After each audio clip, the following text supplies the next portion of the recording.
রাত তখন প্রায় 2টো। নেতাজি সুভাষচন্দ্র বসু আন্তর্জাতিক বিমানবন্দরের টার্মিনাল 1-এর দরজা দিয়ে অরুণ বেরিয়ে এসেছে। কাঁধে ছোট্ট ব্যাকপ্যাক, হাতে একটা কফির কাপ, যেটা এখন ঠান্ডা হয়ে গেছে। দিল্লি থেকে ফেরার ফ্লাইট 2 ঘন্টা লেট ছিল। এখন আর কোনো শাটেল নেই, ট্যাক্সি স্ট্যান্ডও প্রায় খালি। শুধু দূরে একটা ইন্ডিকেটর বোর্ডের আলো মিটমিট করছে। ডিলেইড লেখাটা যেন তার মাথায় ঘুরপাক খাচ্ছে। অরুণ হাঁটতে হাঁটতে ডোমেস্টিক ডিপার্চারের দিকে এগোয়। রাতের এই সময় এয়ারপোর্টটা যেন অন্য গ্রহের। দিনের কোলাহল, ঘোষণা, চিৎকার সবকিছু উধাও। শুধু এসির হালকা গুঞ্জন, আর মাঝে মাঝে দূরের কোনো ক্লিনিং স্টাফের ট্রলির চাকার আওয়াজ। ফ্লোরোসেন্ট লাইটগুলো হলুদাভ, যেন পুরনো ছবির ফিল্মের মতো।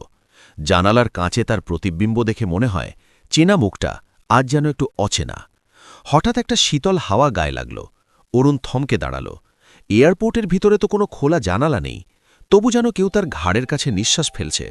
সে ঘুরে তাকাল। কেউ নেই, শুধু লম্বা করিডরটা খালি, দুপাশে শাটার বন্ধ দোকান। তারপর সে দেখল দূরে একটা পিলারের আড়াল থেকে একটা ছায়া বেরিয়ে এলো। মানুষের মতোই, কিন্তু পা যেন মেঝে ছুঁয়ে নেই।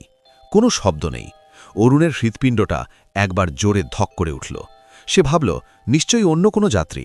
কিন্তু ছায়াটা যখন আলোর নিচে এলো, তখন অরুণ দেখল কোনো মুখ নেই, শুধু কালো গভীর একটা ফাঁকা জায়গা। সে পিছিয়ে গেল, পা পিছলে গেল একটা ট্রলির সঙ্গে। ছায়াটা থামল না, ধীরে ধীরে এগিয়ে আসছে। অরুণ দৌড় দিল লাউঞ্জের দিকে, যেখানে কয়েকজন ঘুমন্ত যাত্রী আছে। কিন্তু পৌঁছতে পৌঁছতেই বুঝল ছায়াটা তার সঙ্গে সঙ্গে আসছে। টার্মিনালের প্রতিটা বাঁক ঘুরে, প্রতিটা এসকেলেটরের পাশ দিয়ে।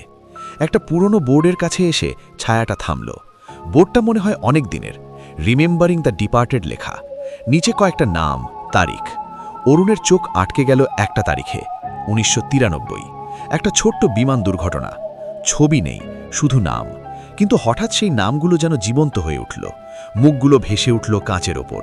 চোখে অসমাপ্ত ভয়, ঠোঁটে অসমাপ্ত চিৎকার। তারা অরুণের দিকে তাকিয়ে আছে। তুমি এখানে কেন? একটা ফিসফিস শুনতে পেল অরুণ, কিন্তু কণ্ঠস্বরটা তার মাথার ভিতর থেকে আসছে। ধোঁয়াশা নেমে এলো, চারপাশ ঝাপসা। সময় যেন থেমে গেছে, ঘড়ির কাঁটা আর নড়ছে না। এয়ারপোর্টটা এখন ফ্রিজেন টাইমে আটকে গেছে। অতীত আর বর্তমান মিলেমিশে একাকার। ছায়াটা এবার তার সামনে দাঁড়ালো, হাত বাড়িয়ে একটা অদৃশ্য দিক দেখালো, যেখানে কোনো চেক ইন কাউন্টার নেই, শুধু একটা ফাঁকা দরজা। দরজার ওপর লেখা ফাইনাল বোর্ডিং। অরুণ বুঝল এই এয়ারপোর্টের কিছু অংশে আটকে আছে সেই সব যাত্রী যারা কোনোদিনও প্লেনে উঠতে পারেনি, যাদের ফ্লাইট কখনো ল্যান্ড করেনি, বা যাদের টিকিট কখনো কনফার্ম হয়নি।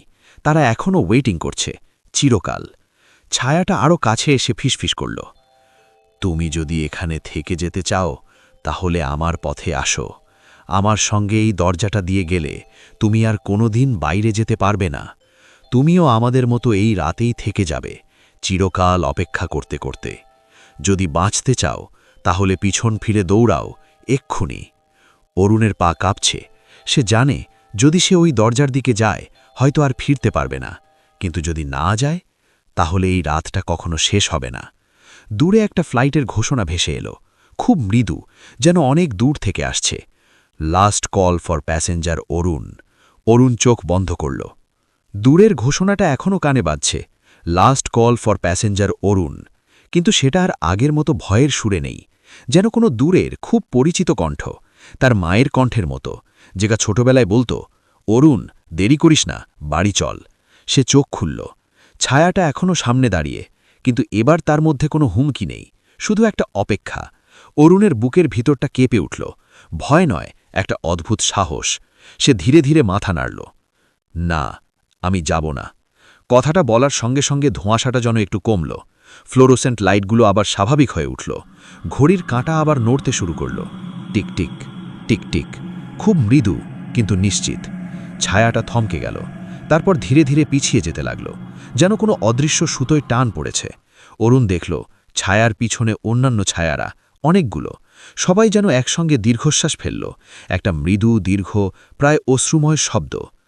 তুমি ফিরে যাচ্ছ? ফিসফিসটা এবার একসঙ্গে অনেক কণ্ঠ থেকে এলো। আমরা পারিনি, কিন্তু তুমি পারলে। অরুণের গলা শুকিয়ে গিয়েছিল। সে কিছু বলতে চাইল, কিন্তু শব্দ বেরোল না, শুধু মাথা নিচু করে বলল, আমি দুঃখিত।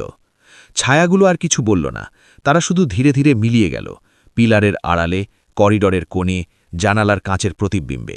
শেষে শুধু একটা হালকা ঠান্ডা হাওয়া রয়ে গেল। অরুণ পিছন ফিরল, লাউঞ্জের দিকে হাঁটতে লাগল। পায়ের তলায় মেঝেটা আবার স্বাভাবিক লাগছে, ঠান্ডা, কঠিন, বাস্তব। দূরে কয়েকজন যাত্রী ঘুম থেকে উঠে বসেছে। একজন সিকিউরিটি গার্ড তার দিকে তাকিয়ে আছে, কিন্তু কিছু বলছে না। বোর্ডে এখন নতুন ঘোষণা, IndiGo 6D4562 to Dhaka, now boarding at gate 14। অরুণের টিকিটটা পকেটে। সে হাত দিয়ে ছুঁয়ে দেখল, কাগজটা এখনও গলম, যেন এইমাত্র প্রিন্ট হয়েছে। সে দৌড়াল না, শুধু দ্রুত হাঁটল গেটের দিকে। পিছনে ফিরে আর তাকাল না, কিন্তু যখন সে গেট পেরিয়ে বোর্ডিং ব্রিজে পা রাখল, তখন একবারই মাত্র থামল। দূরের করিডরের শেষ প্রান্তে একটা ছোট্ট আলোর নিচে একটা ছায়া দাঁড়িয়ে। এবার তার মুখটা একটু স্পষ্ট, একটা মেয়ে, হয়তো ২০-২২ বছরের। সে হাসল, খুব মৃদু, খুব দুঃখী হাসি। তারপর হাত নাড়ল, বিদায়ের মতো। অরুণও হাত নাড়ল।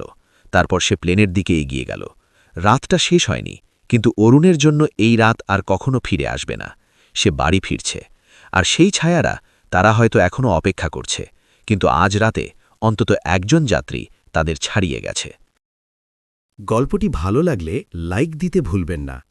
আপনার বন্ধুদের সাথে শেয়ার করুন, আর এরকম আরও রোমাঞ্চকর গল্পের জন্য এখনই সাবস্ক্রাইব করুন। আপনার একটি সাবস্ক্রিপশন আমাদের নতুন নতুন গল্প বানাতে উৎসাহ দেয়।